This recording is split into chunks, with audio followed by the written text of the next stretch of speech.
Bueno, yo creo que ha quedado claro que esto es una enfermedad, una patología que involucra a muchísimas especialidades. ¿Por qué? Porque está sensibilizado el trigémino y son muy conocidas las conexiones trigémino-autonómicas. Por lo tanto, esta patología produce un trastorno vegetativo tremendo, con una sintomatología, con un cortejo vegetativo muy florido, que hace que especialidades, algunas cercanas a la nuestra, como la otorrino, por ejemplo, y otras muy lejanas, como que te digo yo, como la ginecología o el oculista, ¿no? También se encuentra con una sintomatología rara que la están padeciendo sus pacientes y a la que no sabe darle una explicación. Y que ahora, con el conocimiento de esta nueva patología, podría explicarse y tratarse. Por lo tanto, es fundamental que el conocimiento este sea multidisciplinar, que que nos olvidemos de la especialización, que cada vez es más importante, puesto que cada vez el conocimiento de cada una de las especialidades llega a extremos más altos, y ese conocimiento pues no nos permite ver el bosque, acercarnos tanto a lo que es. Por lo tanto, lo que pretendemos aquí es que todas las especialidades médicas que están involucradas participen en nuestros congresos y de alguna manera den su opinión de qué es lo que está pasando, como ha hecho Rafa Casaña ahora o como ha hecho Víctor Caldera. Perfectamente. Vamos a leer una Ahí, pregunta de un tal Jorge, que parece Jorge, no tengo el apellido, y dice, me gustaría responder a una duda acerca de los acúfenos recurrentes que, aparte de las causas expuestas, pueden venir de un problema del ganglio vegetativo superior y su relación vegetativa con disfunciones vertebrales cervicales superiores. Gracias. A ver quién toma la respuesta. Sabemos que el CAD puede producir una alteración vegetativa que tiene montones de síntomas que no nos explicamos, como el que a algunos pacientes que tienen crisis epilépticas les desaparezcan las crisis después del tratamiento del CAD. De igual manera, pasa con los acúfenos, una alteración vegetativa de algún ganglio en particular, pues no lo sé localizar ahora mismo, pero podría ser perfectamente. Vamos a ver, creo que la pregunta dice que existe una relación entre el núcleo vegetativo superior y la columna vertebral, concretamente cervical. El único conocimiento que yo tengo de eso es que en las patologías por accidente de que se produce el latigazo cervical, es posible que vaya por esa vía, que se produce una alteración de la columna cervical por el síndrome del latigazo. Hay muchos pacientes en los cuales, independientemente de que se le pueda producir una hipoacusia por una fractura por el síndrome del latigazo, se le puede producir mareo y también acúfeno. Es posible que, es lo único que he leído y que además la Comisión de Seguros de Estados Unidos lo admite, es lo único que he leído que puede haber una relación entre eso y la columna cervical. Otro ya no lo conozco. muy bien. Muy bien. Salvador. Yo creo que queda la pregunta contestada, ¿vale? Si hay alguna más. Yo lo único, como dentista, añadir que el problema que tiene de todas las especialidades, que es un punto que ya hemos hablado de todo este asunto, es que tenemos patologías distintas, cada uno en su territorio, con síntomas iguales. Y los síntomas que puede dar el latigazo cervical y todo esto de mareos y de dolor, los mismos síntomas se reproducen exactamente con patologías del CAP en la boca.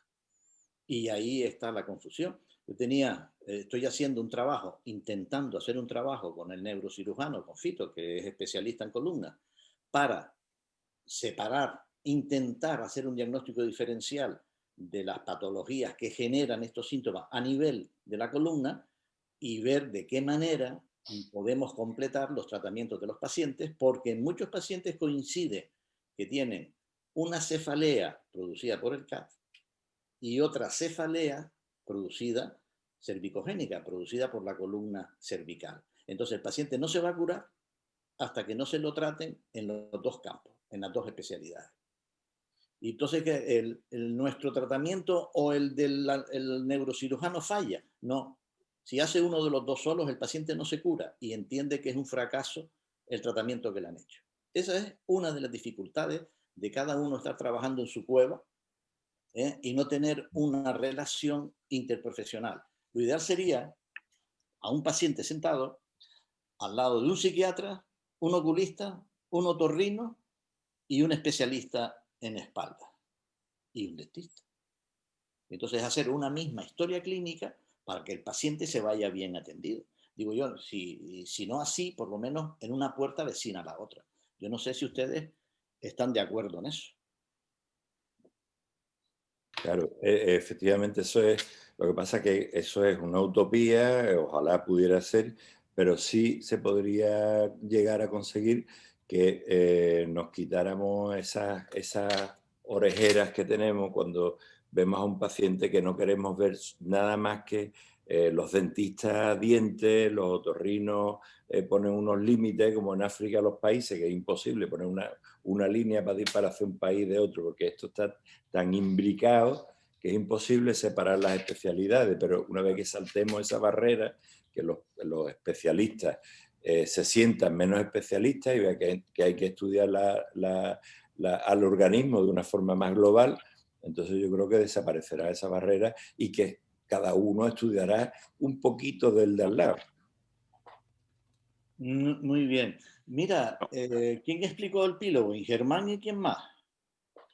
Maite, tú hablaste del tratamiento. Maite, Sí, hablé del tú tratamiento. hablaste del tratamiento. Había una pregunta que habían hecho anteriormente en el chat y que recuerdo que decían que cómo se consigue que el paciente duerma en decúbito supino. Dales tu opinión. Bueno, tenemos algunos truquillos. Por ejemplo, yo siempre lo que les comento a mis pacientes es colocarse zarcillos que sean grandes o pelotitas en los bolsillos para así, si inconscientemente te vas hacia un lado, pues te molestes y aunque estés dormido, te vuelves otra vez hacia arriba. O también la almohada cervical para que evite que la cabeza se vaya hacia los lados. De todas formas, cuando ya lleva un tiempo voluntariamente colocándose hacia arriba, ya coge ese hábito y no le hace falta más. Es difícil, es un hábito que todos sabemos que la postura de dormir es muy difícil de cambiarla, porque no se descansa igual, porque tienes el cuerpo habituado a un estatus de relajación y de postura, de acomodación, que si lo cambias no te relajas y no te duermes. Esa es la dificultad del cambio de lado de la forma de dormir. Es más fácil cambiar de lado que dormir boca arriba. No estamos acostumbrados a dormir, es más difícil. Estamos. Y después había también otra pregunta. Pero, perdona, interviene ahí, es que este tema es muy importante, porque claro, es fundamental que el paciente duerma boca arriba. Entonces, lo que nosotros hemos visto, interviene muchísimo la motivación. Por ejemplo, yo conozco oculistas que cuando operan de la vista le dice, tiene que dormir boca arriba. Y el paciente te dice, sí, sí, una vez que me operaron de la vista me tiré un mes durmiendo boca arriba. Y digo, qué cosa, ¿no? Sí, porque el oculista me dijo, como duerma de lado, pierde el ojo. Con lo cual, la cosa queda clara. Si duermo de lado, pierdo el ojo, duermo boca arriba.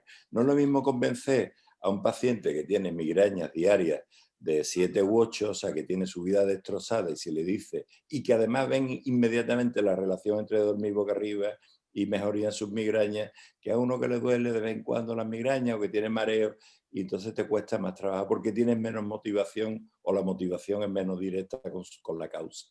¿Entiendes? Pero bueno, que hay muchos trucos que poquito a poco, como dice Maita y el doctor Larena, que se puede conseguir, perdón, por la cuña, porque era importante. Sí, intervienen muchos factores a la hora del dormir. La postura de dormir de cada uno es muy personal, pero que muy personal.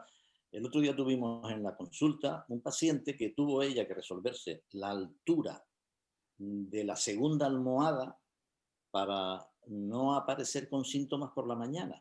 Y no se trataba de 3 o 4 centímetros, sino de un par de centímetros. Es muy personal. La postura de dormir, el cuello, me refiero al cuello. es lo que suele dar más problemas. Eso es lo que nosotros constatamos y vemos en las consultas, que es lo que nos cuentan los pacientes. Entonces ellos, bueno, ¿cómo tengo que dormir? Digo, mire, eso es muy personal. Usted tiene que ir probando y viendo de qué manera. Si usted se acuesta bien, se duerme bien y no tiene mareo ni dolor de cabeza, si a usted se le despierta de madrugada o amanece con dolor de cabeza o con mareo, debe ser lógico que sea postural. Y claro, yo la postura a usted yo no se la puedo poner. Usted tiene que buscar la forma de no hacerse daño y ir eliminando las posibilidades.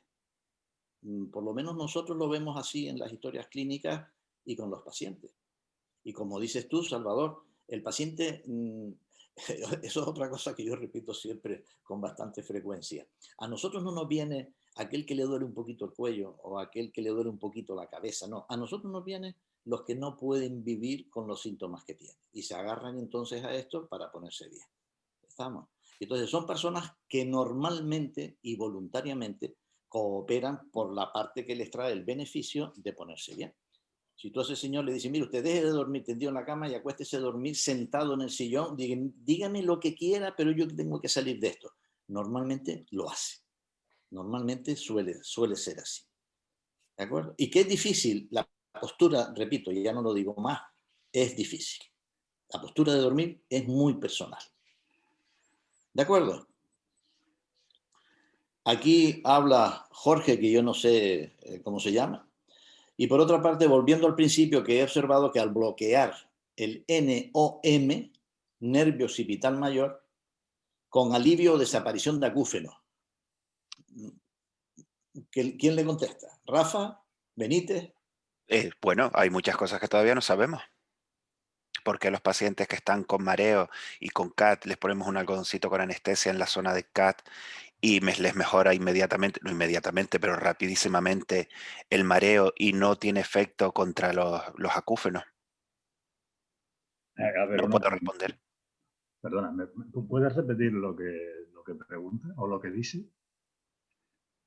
Que dice que al bloquear el nervio occipital mayor con alivio o desaparición del acúfeno, o sea, la anestesia y desaparece el acúfeno. Usted perdone. Yo no me lo creo. Esa es la pregunta, no lo que ha dicho Rafa. No, eso no es lo que ha dicho Rafa. No, él sabe que es la pregunta. No. Él sabe que es la pregunta. No estoy diciendo lo que dijo Rafa, sino lo que leyó en el chat. Yo no me lo creo. No me lo creo por una razón muy sencilla. ¿Sería eso cierto si el acúfeno estuviese producido solamente por una alteración del nervio auricular o occipital mayor? Pero como el acúfeno está producido por varias patologías que además no conocemos muchas veces, ahí está el acúfeno idiopático, yo creo que sería mejor que dijera que hay veces que cuando bloquea el nervio hay acúfenos que mejoran. Pero es que lo dice taxativamente, yo eso no me lo creo. ¿Qué puede ser? Pues sí, porque el nervio occipital mayor ocasiona también un dolor, además un dolor occipital con irradiación a zona frontal, porque es que además es que inerva toda la parte del escalpo. Entonces, puede ser en algunos acúfenos, pero que lo diga taxativamente que es la anestesia y se le quita, perdona, pero yo no me lo creo. Bien, Perdón. Yo creo que la pelota está ahí en el tejado. No se sabe exactamente por qué ocurren los acúfenos. Los primeros que no lo saben y los reconocen son los otorrinos. En un principio no se sabe por qué. Nosotros los dentistas hemos comprobado que equilibrando la dentadura, con un equilibrio cruzal y funcional, sabiendo lo que se entiende por eso, en una serie de casos se curan. En otra serie de casos se mejora y en otra serie de casos, todo proporcional, no los cambiamos. Eso es, si me permite, es que yo... Perdón. Sí, dime. Es que he sacado yo saqué el tema antes porque estábamos esperando y le pregunté al doctor Casañas por los acúfenos porque sí tenemos la experiencia de que hay síntomas que se van enseguida. ¿Por qué no dejas quieta la silla? ¿Por qué no dejas quieta la silla? Vale. No, es la pantalla del ordenador. Sí que será un portátil seguro. Sí, es un portátil. No, te pone a mover la pierna. Vale, ya, ¿no? Vale. Ahora. Vale, que yo planteé que hay síntomas que sabemos que se van enseguida, porque se van enseguida y se repite con otro paciente y con otro. En cambio, los acúfenos es como que a veces desaparecen, normalmente mejoran y suelen mejorar mucho, pero que desaparezcan del todo no tenemos la seguridad hasta que no pasa el tratamiento del paciente, ¿no? Y entonces, como lo planteé, pues me imagino que están estas preguntas aquí. Entonces, yo sí quería dejar claro que lo normal es que mejoren. Yo lo que me encuentro es que lo normal es que mejoren. Lo que pasa es que yo considero que algo está curado cuando está a nivel de intensidad, pero si no, no lo considero curado. El acúfeno, si queda un poquito, que solo lo oye de noche y ya no le molesta y ya lo aguanta bien, para mí no ha desaparecido. Claro, por supuesto que si no se le va del todo, no ha desaparecido y no está curado del todo. Eso es. Pero hemos tenido bastantes casos en que le ha desaparecido del todo. También. Y Rafa te lo puede confirmar con pacientes que le hemos devuelto curados sin acúfeno. Sí, yo también tengo casos con acúfenos curados. Bueno, vamos a dejarlo claro, que hay de todo. Que existe una relación, sí. Que la relación, ¿cuál es? La posición de los cóndilos en las ATM, probablemente sea algo de eso, ¿no? Se sabe que embriológicamente todo está relacionado, que dicen que hay un ligamento que pasa por allí, por la cisura, etc. Pero se nos va de las manos, porque no lo podemos solucionar al 100%. Si me permiten. Diga usted. Yo creo que el doctor Larena dijo antes una cosa muy importante y que hay que tener en cuenta, ya que estamos hablando del acúfeno. El acúfeno es un síntoma, pero es que es un síntoma producido por una serie de alteraciones que competen a distintas especialidades, con lo cual es difícil. No es lo mismo tener una serie de sintomatologías que pueden ser de distintas enfermedades, pero que el internista puede pedir pruebas radiológicas, analíticas, lo que sea, e identificarlas. Aquí el vértigo, el acúfeno, las cefaleas. Hay múltiples causas de múltiples especialidades y nosotros, vamos, yo por supuesto, a estas alturas de mi vida, ni de broma, no controlo todas las especialidades. Entonces, es difícil. O sea, entonces, claro, yo entiendo lo que acabas de decir. Tú tienes un paciente con acúfeno cuya patología es una alteración dental y tú lo tratas y lo curas. Pero las que no son por culpa de una alteración dental, esas no las puedes curar. Entonces, yo lo que creo que es que el problema es que tenemos una sintomatología que afecta a varias especialidades. Primero. Y segundo, el acúfeno idiopático existe. O sea, es que ese también está y no le podemos echar la culpa a nadie, ¿no? Exacto. Y al hilo, no porque sea otorrino, sino porque soy sufridor de un acúfeno, el cual soporto de hace muchos años, pero no me molesta. Me molestó en un momento. Ahora, por ejemplo, yo siempre le digo a mis pacientes con acúfeno, mire, ahora me acuerdo de mi acúfeno porque usted me está comentando que tiene uno. Ahora están hablando del acúfeno y yo tengo un zumbido en el oído que yo antes no me estaba molestando, ¿no? Y realmente mejoró cuando me quitaron 2 cordales. No sé, bueno, ahora hace falta quitarte la doble oclusión que tienes, que yo sé que la tienes. Sí, bueno, pero ahora... ¿Cómo se llama? Hemos comido juntos. A mí no, a mi mujer. Pero vamos, volviendo a esto, yo creo que estamos hablando de unos síntomas que competen a varias especialidades y entonces todo el mundo habla de esta guerra del segundo va. Que sí, que sí. Mira, te contesta el que te hizo la pregunta antes del nervio occipital. Exacto, Asu, de acuerdo. En alguna ocasión y con tratamiento de la cefalea. Disculpa el error. Después, Lourdes Peñalver dice, esto es cuestión de metamerización C1, C2, C3 que convergen en el núcleo del trigémino. Por eso las manifestaciones mezcladas del trigémino y cervical alto. Que no te quepa la menor duda que puede ser por esas razones. Perfectamente. Y Jorge también dice lo mismo. Y en eso no están diciendo nada nuevo. Ahí llueve sobre mojado, sabemos la relación que tiene y está ahí.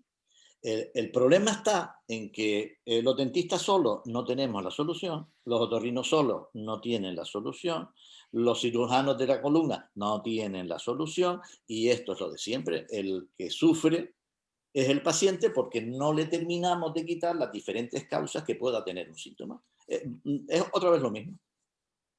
Sí, yo recuerdo cuando mi maestro, cuando hablábamos de vértigo, bueno, ahora sabemos más de vértigo, ¿no?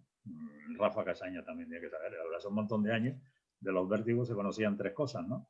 Y entonces, bueno, con el acúfeno y toda esa historia va a pasar lo mismo que pasaba antiguamente con los vértigos, que al paciente se le quitaba el vértigo y el médico bueno y maravilloso era el último que lo había visto, porque a partir de ahí se lo había quitado. Pero vamos, con esto va a pasar lo mismo. Si va de especialista en especialista y de repente se quita el acúfeno, el último que lo vio es el maravilloso. Mira, como otorrino... Estoy a punto de jubilarme, o sea que no me hagas preguntas. Mira, bueno, aquí jubilado, tú estás a punto, pero aquí jubilado, por lo menos yo estoy jubilado. Mira, me alegro de que te atrevas a hablar de vértigo, porque los neurólogos no quieren hablar de migrañas, pero yo veo alegremente que a ti te gusta hablar de los vértigos. Y puedes hablar de los vértigos. Te vas a llevar una sorpresa después con una paciente que vamos a poner, a ver si llegamos y tenemos tiempo. Existe una causa y una relación también de los vértigos en la boca, también en la boca, no solamente. Bueno, ahora, esto es un tema muy delicado. No, de todas maneras, para los que no nos conozcan, digamos que yo soy el que introduje como causa de ciertos síntomas la patología CAT en Lanzarote. Sí, señor. Entonces, por supuesto que me creo lo de los vértigos. He visto pacientes con vértigos que me tenían loco y que se han resuelto. He visto pacientes con acúfeno que han mejorado. Efectivamente, también he visto pacientes con acúfeno que no han mejorado. Es más, creo que tenemos un caso que por una alteración de la trompa de Eustaquio del paciente, el paciente presentaba una hipoacusia de transmisión y una sensación de plenitud. El doctor Larena, no sé qué perrería le hiciste con un recorte del no sé qué de la mandíbula, no sé qué perrería, pero el paciente se quedó encantado de la vida y a mí me tenía loco desde hacía 4 meses porque le hice esta dilatación de la trompa y no me funcionó. Porque entonces, fue el último que lo vi, porque fui... Bueno, pero porque te lo mandé yo porque estaba desesperado. Muy bien, Salvador. Mira a ver si hay algún tema pendiente. ¿Quieres decir algo para la mesa? No, nada más. Si no hay más preguntas, yo creo que ha quedado clara la historia, sobre todo con las relaciones con la otorrino, sí. Que yo creo que de todos los especialistas con los que nosotros nos relacionamos, aparte del oficio, por supuesto, con los que mejor nos llevamos, porque, como ellos dicen, esta patología ha resuelto unas incógnitas que ellos llevaban arrastrando desde que comenzaron a trabajar en esta especialidad, pero que, sin embargo, si uno lee la literatura, ve que a lo largo de todo el siglo XX diferentes autores han relacionado los genéricamente trastornos craneomandibulares con la patología del oído, y ahora el CAT, de una forma más específica, pues las explica y podemos resolverlo de una forma más... Mira, Salvador, que Víctor Pérez Candela quiere decir algo. Yo solo quería hacer un pequeño comentario. Quería hacer un par de comentarios. Primero, que los síntomas son subjetivos y, por tanto, el dolor cambia de una persona a otra. Por eso, de cara a la hora de valorar qué es lo que está pasando, muchas veces, bueno, si a este le he curado y a este no, porque el umbral del dolor es completamente diferente. Y el otro es un comentario que todavía seguimos utilizando la palabra idiopático, que pato significa médico, idiota. O sea, que nos estamos diciendo que somos tontos por emplear ese término. Simplemente eso. Gracias. Muy bien, Víctor. Perfectamente. Efectivamente, todos esos síntomas o esas patologías que las denominamos esencial, idiopática, primaria, pues en realidad es porque está por descubrir la etiología, porque no es que sean una patología, es que yo me acuerdo siempre del Lazarillo de Tormes, que yo lo estudié el Lazarillo de Tormes era de autor anónimo. Por lo tanto, no quiere decir que no pueda aparecer en algún momento el autor, porque alguien escribió el Lazarillo de Tormes. Lo que pasa es que no lo conocemos. Pasa con el primario, es primario. Es primario. Entonces no quiere decir que si alguien aparece alguna vez con el origen del autor, míralo, viene aquí Paco Pérez y escribió el Lazarillo y dice, no, imposible, porque es anónimo, porque yo lo estudié anónimo. Pues con las enfermedades idiopáticas, pues pasa lo mismo, son idiopáticas hasta que dejan de serlas, hasta que alguien llegue y dice, mira por lo que era. Y tú no puedes decir, como hablamos al principio, lo de las migrañas, no, imposible, sácala de ahí, sácala de las primeras. Pero si tú dices que la migraña se la está produciendo un CAT, quiere decir que es secundaria, nos hemos equivocado todo en el diagnóstico, porque las migrañas son primarias, ¿vale? O idiopáticas o como queramos llamarlas.